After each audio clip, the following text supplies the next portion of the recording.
بسم اللہ الرحمن الرحیم۔ السلام علیکم۔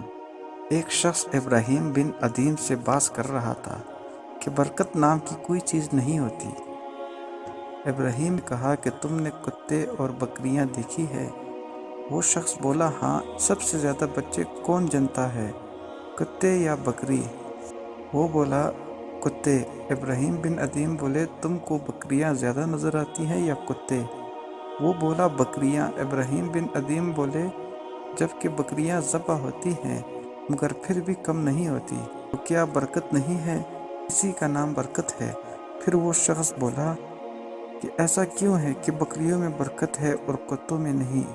ابراہیم بن ادیم بولے کہ بکریاں رات ہوتی ہی فوری سو جاتی ہے اور فجر سے پہلے اٹھ جاتی ہیں، اور یہ رحمت کا وقت ہوتا ہے، لہذا اس میں برکت ہوتی ہے، اور کتے رات بھر بھونکتے ہیں اور فجر کے قریب سو جاتے ہیں، رحمت اور برکت سے محروم ہوتے ہیں۔